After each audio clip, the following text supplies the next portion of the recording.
and it'll come down to surrounding yourself with people that are already at where you want to be, even if it's one step ahead or if it's 10 steps ahead. And I think making sure we have the right mindset with books and workshops and seminars or YouTube videos like this.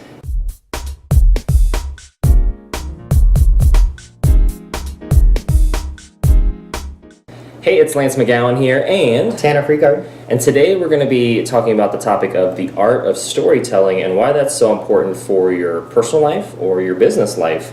And I've heard the saying oftentimes, facts tell, but stories sell. And when you're in a sales-oriented role, or if you're selling an idea to somebody, maybe it's a significant other, it could be, a family member, it could be a boss, a peer, anything like that, we're always selling. We're selling ideas. We may be selling a product or service. Hopefully we're serving at the same time, or serving in the context of understanding people's needs, kind of like we were talking about in our previous video, and then offering a solution that, gives them something of value. But I know for me, like the stories that I use the most and what I do every day is the story of my mom and her triple bypass, and when I was basically 14, and how that affected my view on health. And then also the story of my dad, who passed away from throat cancer and allergic reaction to chemo when I was 10. And so those stories, there's almost a way to explain those as well that adds value, I think, to the listener. I mean, I can be, very descriptive and kind of go into the moment, even describe like what time it is and what time of day and how I was feeling, and really describe things for people, and I think that adds a lot of value. But then also, there's just kind of like listing the example of, kind of like I just did, like, hey, it happened, and here's what I learned. So there's kind of like the Cliff Notes versions of stories, but there's also the detailed versions that allows people to relate more, I believe, especially when you incorporate scenery and feelings and visuals. Absolutely.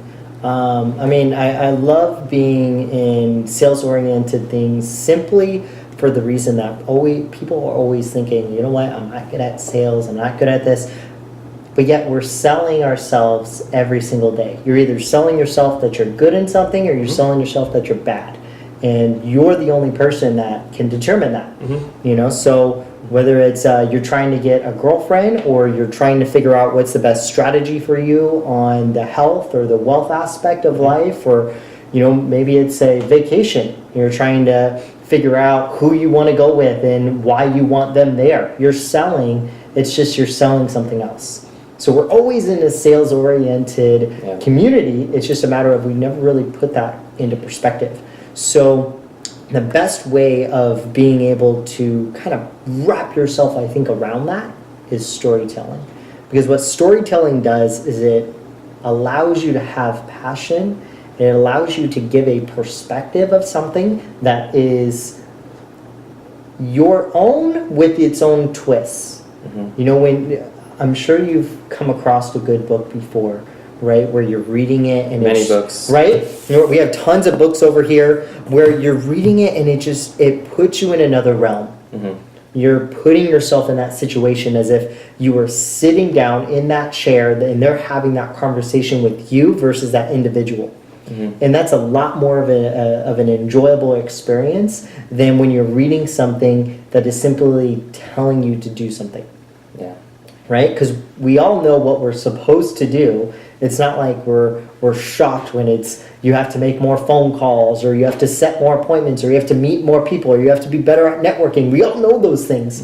But being able to do those things and knowing who to do them with is everything. So when you have that art of storytelling and you can communicate appropriately, your entire world changes. Yeah, and I know before the written word, there was just word of mouth, and people would just tell stories about what happened, and people would just share those stories to their future generations, and that's how things got spread.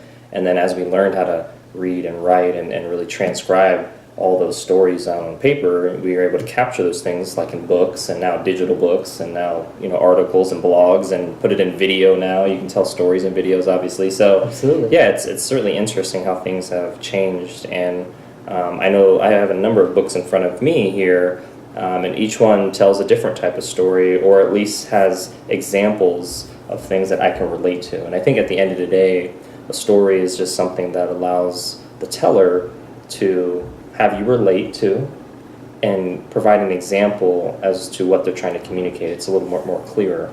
True. And hopefully there's like a moral of the story, bottom line, lesson learned at the end that they can. That's what I try to at least communicate at the end as well. Besides the feelings and the scenery and the environmental things that really paint a picture. But yeah, what's the lesson learned from that story? The moral of the story, really, and I think that's key. That's so important. I love what you said, like putting yourself in that story.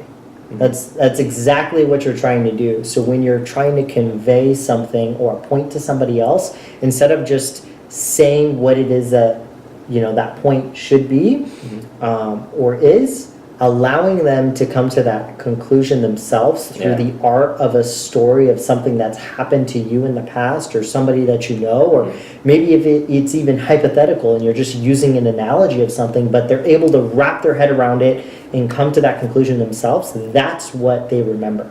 And I feel that's why storytelling is so important, because we are emotional, right? We're emotional creatures, and we make decisions based on the emotions that we're feeling, whether that's a good or a bad emotion. So being able to control the emotion or bring that emotion out in somebody, that's what the true art of storytelling is to me.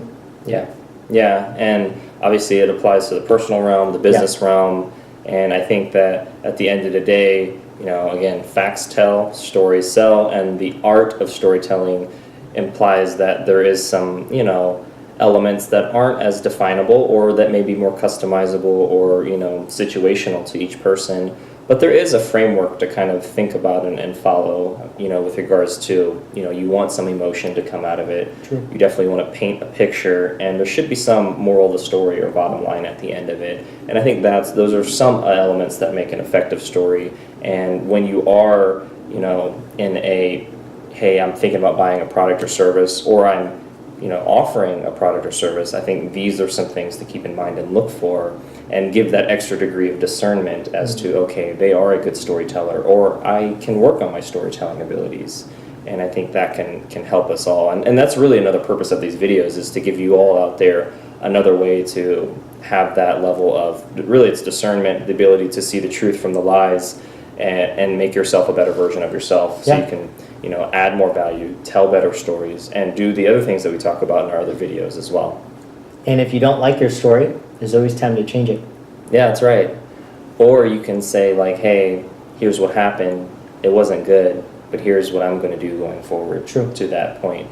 So True. Look a couple years ahead and say, hey, you know what? I keep doing this. Am I going to be in the same spot, or will my story be a totally different chapter or totally different book at that point? And if it's where you're wanting it to be, then you're on the right path. Yep. And it'll come down to surrounding yourself with people that are already at where you want to be, even if it's one step ahead or if it's 10 steps ahead. And I think making sure we have the right mindset with books and workshops and seminars or YouTube videos like this. And I think those couple elements of surrounding yourself with right and like-minded people and getting that knowledge and insight, I think a couple of things that can certainly speed up that process or make that process a little bit easier. So, coolness. Well, thank you so much for watching. Make sure to leave a comment below with the story that maybe moved you the most, or the story that you didn't like, and why was that? Other than that, hit the like button if you did, and hit subscribe for future video updates, and we'll see you in the next video.